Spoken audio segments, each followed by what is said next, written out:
Today, we stand on this edge of another technological transformation. It will touch every profession, every classroom, every hospital. I know what many of you are feeling about that. I can hear you. There is a fear.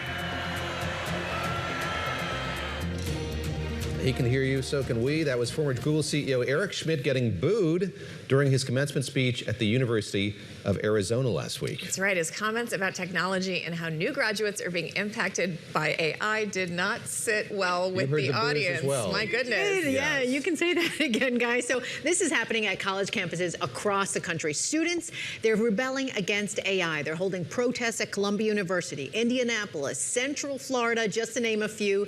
In a new Business Week article, it was featured in the Forecast newsletter. Joe Constantz and Victor Sweezy, well, they write that the unique threat of artificial intelligence, what poses to students, education, and their hopes of someday landing a job has made the university a powerful crucible for anti-resistance. Well, I spoke with Joe earlier about it.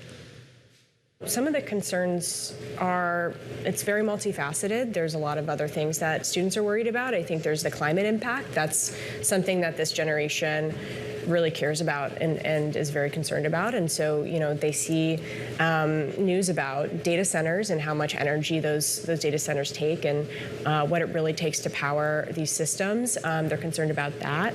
They're also concerned about things like, you know, critical thinking. They go to college because they want to develop their critical thinking skills. And I think that they just see sometimes with their peers, if their peers are overusing chatbots, sometimes that means that they're outsourcing the work and the thinking to these tools in a way that they feel like isn't really helping them.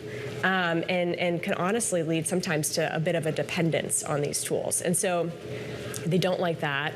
And then I think another kind of fierce source of opposition is worry about AI you know, entering the arts and what that does to art and human creativity. So I think that, yes, the job market fears about displacement are certainly present, but there are a lot of other things that young people are concerned about. Now, at the same time, you have companies that are looking for people who are AI savvy. So don't they need the skills too? Absolutely. That's what I've heard time and again from all of the executives that I talk to. They're looking for young people who are, you know how to use these tools, use them effectively, and are excited about them and the potential that they bring. And they're really looking to, in many cases, to these young people to come in and shake up their organizations because they don't necessarily have preconceived notions of how the work should get done. And so they can come in, use AI, and find brand new ways of doing things. So executives are certainly looking for that.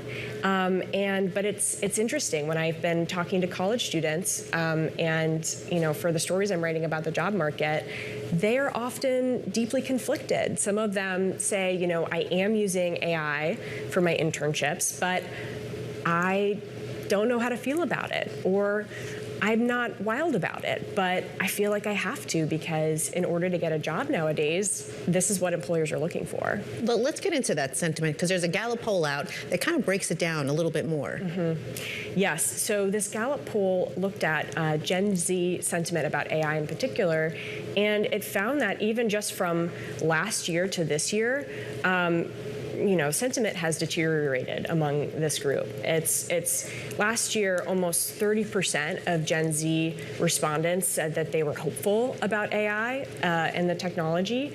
And this spring, only about 18% said that they were hopeful.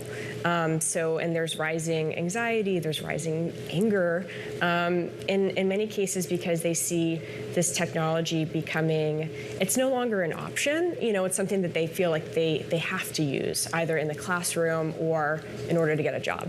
Yeah, and you talk about the classroom. I mean, there's also this whole thing around, using AI in the classroom and anti-plagiarism. I know when my daughter goes to college orientations, they lay out a whole, AI agenda and what's allowed, what's not allowed. It's changing there too. It absolutely is. And I think what's difficult sometimes for students is that different professors will have different policies and sometimes it's not consistent.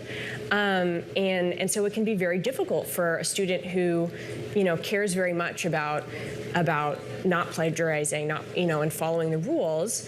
And so they're very hesitant to use AI in a lot of cases. And yet when they graduate, they're expected to be completely fluent and the most savvy AI user out there. So it can be difficult to understand how to navigate that. How are colleges responding to a lot of these protests that are going on in some of the colleges? I think that, in some cases they're setting up forums to talk to students to try to open up that channel of communication, because I think that in a lot of cases it's mostly coming from students feeling like they haven't been consulted in some of these decisions, they're not being heard. So there's some of that, but I think the main argument from universities is we would be doing students a grave disservice if we didn't include AI in our curriculums in some form or fashion, because this is what employers are looking for. This is where the direction companies are heading. And so, that's kind of how they're trying to adapt.